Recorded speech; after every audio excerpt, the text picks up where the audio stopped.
सन्माननीय माजी मंत्री व आत्ताच त्यांची भाजप पक्षाने नवीन जी जबाबदारी दिली,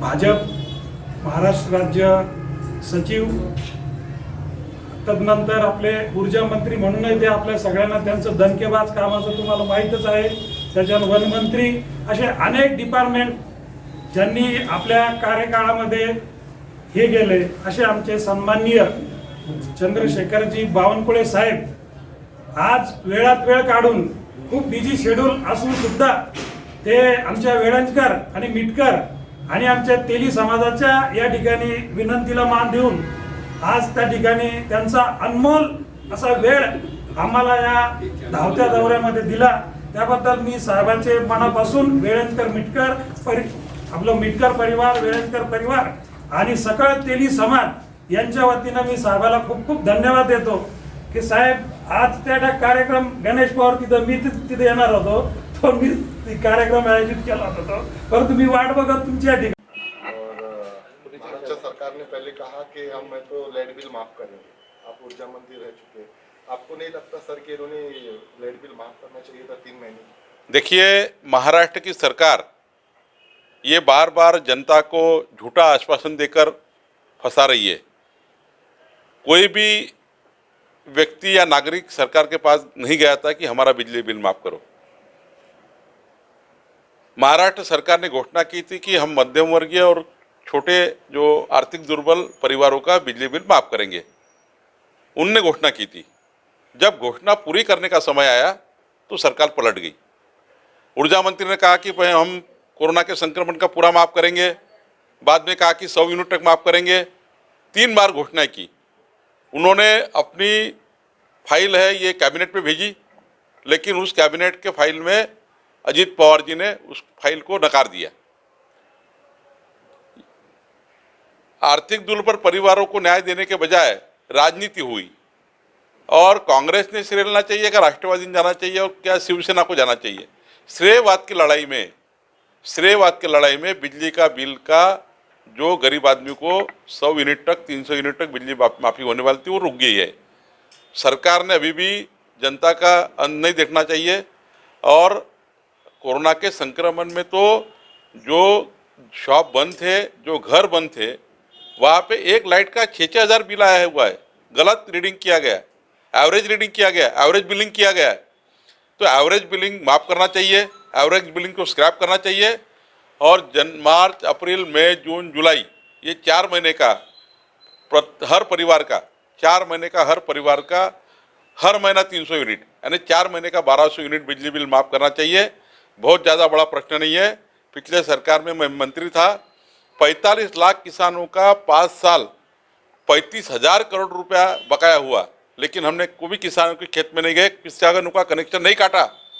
ये सरकार अभी नोटिस दे रही है, ये सरकार किसानों को और घर वालों को नोटिस दे रही है और कह रही है हम बिजली कनेक्शन काटेंगे, लेकिन भारतीय जनता पार्टी ने ठहराया है, मैंने ठहराया है और सभी ने ठहराया है कि कोरोना के संक्रमण में जो बिजली का बिल आया हुआ है वो बिजली का बिल सरकार माफ़ करे।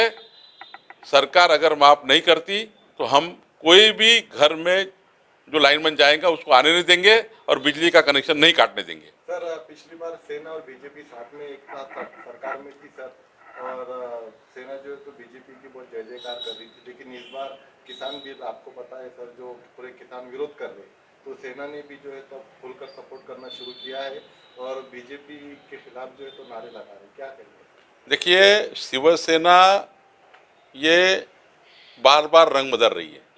170 के लिए रंग बदला, बाद में अपने वादे भूल गए। माननीय उद्धव ठाकरे जी ने कहा था कि हम खेत के किसानों के खेत के ऊपर जाकर 25,000 रुपये हेक्टेयर हम देंगे नुकसान भरपाई। विदर्भ मराठवाड़ा में सारी फसल गई, कपास गया, सोयाबीन नहीं रही, कुछ भी नहीं रहा, एक किसानों को पैसा नहीं मिला। अब बिजली का बिल के बारे में ऐसा ही कर रहे हैं।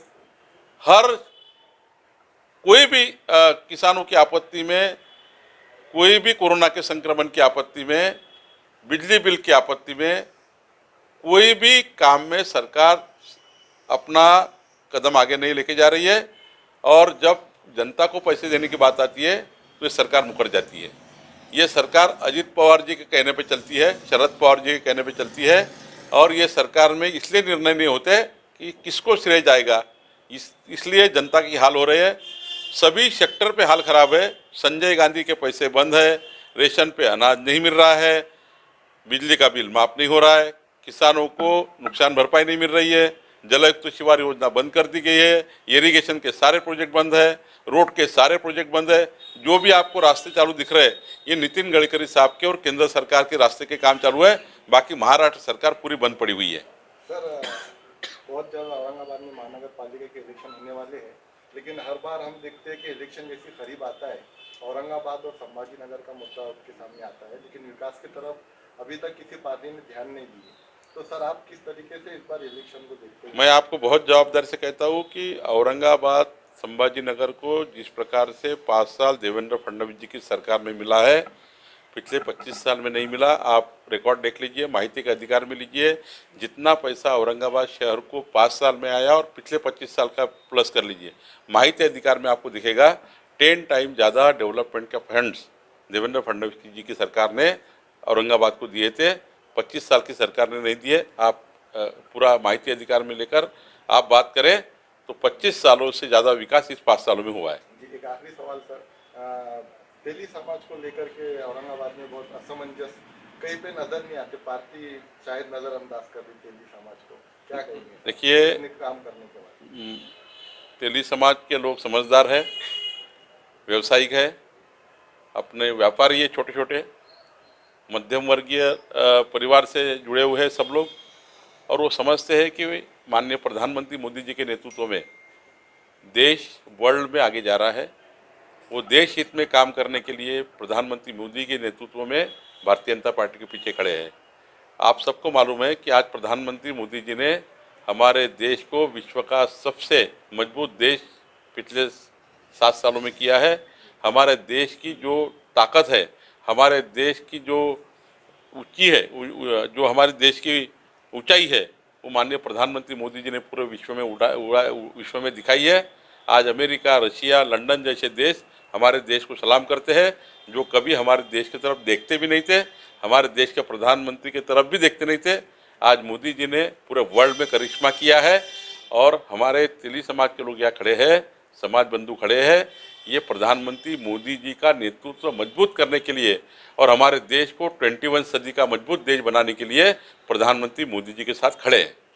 सर नया साल शुरू होने वाला है, नया साल की शुभकामनाएं। मैं औरंगाबाद मराठवाड़ा के सारे नागरिकों को आने वाले 2021 में के इस नए साल के लिए बहुत बहुत शुभकामनाएं देता हूँ। कोरोना के संक्रमण से हम निकल जाए, कोरोना का संक्रमण इस साल हमें ना रहे, भगवान हमारी मांगनी पूरी करे और आने वाला 2021 हम सबके लिए खुशहाली का मंगलमय हो, ये मैं परमेश्वर से प्रार्थना करता हूँ।